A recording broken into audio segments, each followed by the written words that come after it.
Pure Hitters World. I want to welcome today one of my favorite people, person I've watched 25 years, Mr. Scoop Jackson, ESPN, Slam Magazine, Double XL, you name it, he's done it.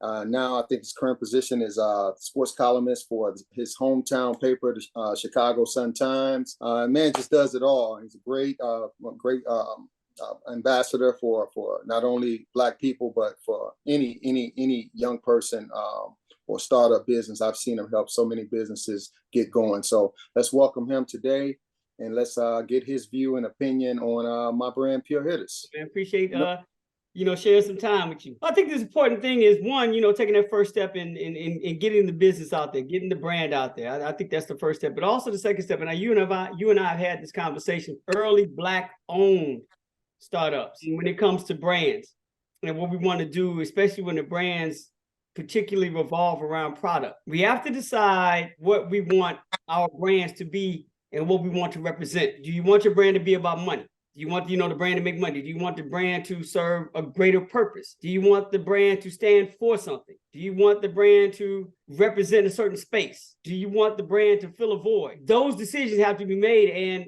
all of them can be happening at the exact same time. Right. But you, as the quote unquote ambassador of the brand, the leader of the brand, the face, the voice, the concept holder of the brand, have to be very precise in your thought in how you want this brand to be seen, viewed, and consumed. I think one of the most important cores to any brand is the story of the brand and the storytelling of the brand. In order for the storytelling of the brand to go forward, it has to be more than that. And that's where I think you're at now. I think you're looking at, all right, my story is the base of what it is, but my story is not going to be what it's going to be. From looking at what you've been doing and looking at what you're trying to do and hearing what you're trying to do, I'm seeing that coming to fruition right now. Correct. You're exactly right, because to be honest with you, I knew I had a story, but I wanted to stay behind the scenes. But everybody I've been dealing with, they said, well, no, this your brand, this your, you got a great story. You got, it's an extension of you. You have to come in front of it and at least get it going, get it started. That's just the initial stages. As you grow and as you build, you're going to move further back away from the story. It's going to be the story of what you want this brand to represent that is bigger than you. Okay. It's going to be, even though it's a baseball brand, it's going to be bigger than the game of baseball. It's going to transcend that. Well, man, that's what I wanted. I wanted, I know you knew it from all perspectives, not just from the baseball perspective, but from the business perspective, from being a writer, from covering brands over the years. I knew that's why I brought, it was super excited. I was super excited to bring you on, because I knew that you were going to give me all these different perspectives, and not just speak on the clothing itself, but the business aspects and whatnot. And I needed that, and I appreciate that. Pure Hitters, just the name in itself and the design and what you've been doing, it speaks to a specific brand of baseball excellence. So while it is your story, it's Rod Carew's story. It's Bill Madlock's story. Tony Gwynn. It's Tony Gwynn's story. It's Ichiro's story. Right. I worked with a lot of those guys in my career, right? I worked with Tony Gwynn.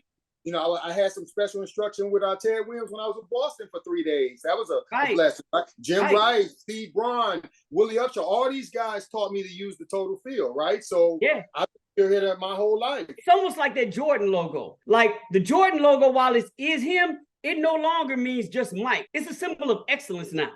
People associate that logo with excellence. We could talk about all the Pure Hitters in there.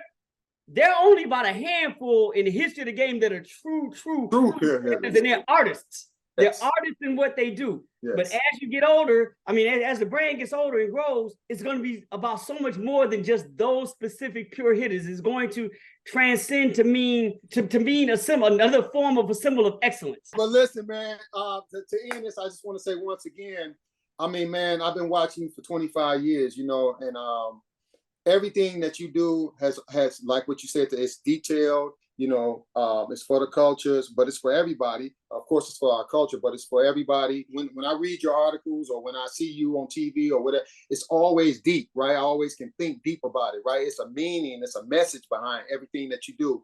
So as a Black man, I just want to say, man, thank you for everything for these last 25 years that you've done for the culture, bro, for the world. And you keep doing and breaking barriers every year, like with the new job with Chicago Sun-Times.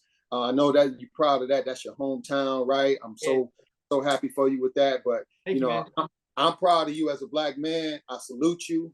And I thank you so much, man, for taking time with your boy today. It means everything to me. Anytime, man. Anytime. Appreciate you too and love what you're doing, man. So I'm just ready to sit back and watch this thing blow. So my man. Okay. Well, hey, you got some more gear coming too. I've seen some more gear. My man, it's all good. It's all good. Right. All right. You take care. God bless, bro. All right, G. Be good, man. Appreciate you. Okay. You too.